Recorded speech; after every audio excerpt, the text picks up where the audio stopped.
I would attribute everything about the quality of life, especially as it relates to urban growth and resource lands in Oregon, to that statewide planning program. The important thing about agriculture as a land use and as an industry is that it's land-based. Without not only land, but quality land, and land that has all the characteristics that allows a farmer to continue to operate efficiently and effectively, agriculture is just not going to exist. In Oregon, agriculture is still a key component of the state's economy. You can talk all you want about the electronics and the high-tech industry in the state. Agriculture, when you look at its overall imprint on the state's economy, still a second largest aspect of the state's economy.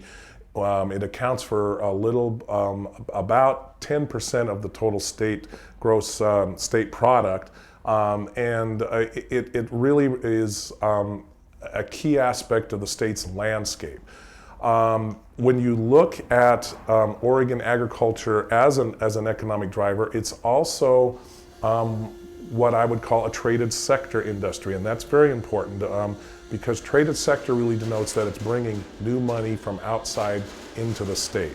And in the case of Oregon, 80% of the value of Oregon's agricultural production actually leaves the state and comes back. We grow way, way more in food and fiber and seed and the like than we could consume in this state. And so that export, whether it's nationally or internationally, is really a key component of bringing new monies into the state. I can almost see in the next 50 to 100 years, the United States being the Saudi Arabia of food production. When you look at the conversion, you look at like China buying up chunks of land in Africa so that they can have land to feed their own population. They can't even feed their own population now with what land they have. Food production and other agricultural product production in the U.S. is just going to become not only important locally, but internationally.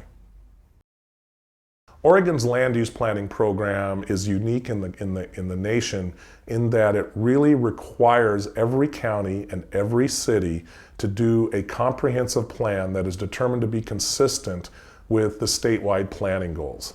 The statewide planning goals really provide a framework for those local plans to lay out the long-term land use designations that are going to occur, how things are going to occur in each city and in each county. One of the unique tools that Oregon uses that's now started to see some use around the country also is what's called the urban growth boundary. Every city in the state of Oregon is required to have an adopted urban growth boundary, and by adopted and approved by the state, the Land Conservation and Development Commission, that plans for a 20-year supply of land for that community. Every city in the state of Oregon does have an approved urban growth boundary. On top of that, the state law also requires that agricultural lands, and for that matter forest lands also, be inventoried, in other words identified and found, and then zoned such to protect them for predominantly farm and forest related uses. And so what makes the system, in a sense, unique in Oregon is it's looking at urban growth and providing for that, but also protecting the resource lands base. And it tries to balance between those and other natural resources like wildlife habitat and watersheds and the like, and develop a long-term plan. It's true comprehensive planning in what I would consider its purest form.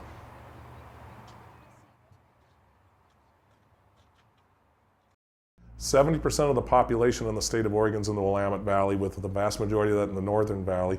70% of the value of Oregon's agricultural production is in the Willamette Valley, and I would say 20% of the state's production is just in the 3 Portland metro counties. And so beyond the fact that this is where some of the best soils and some of the best agricultural land is, it's also where a lot of the demand is for an increasing demand for high quality food production, which Oregon is renowned for. We not only grow food, we grow quality food products.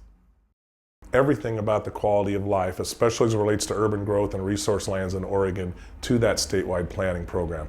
There are a lot of other states that try to protect agricultural land using other tools, or try to best manage or design their cities using other tools and the like, and there's no one that comes close to what Oregon has done.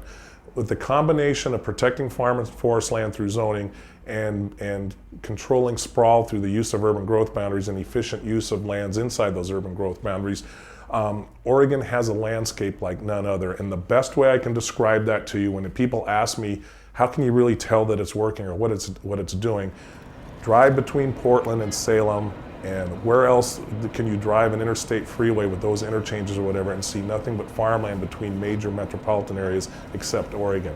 You go to California, you go to Ohio, you go to Florida, it's just strip development along major highways and the like. You do not see that in Oregon. And well, that may not be a scientific measurement or benchmark, so to speak. To me, it's the best visual way you can see how the program works in Oregon.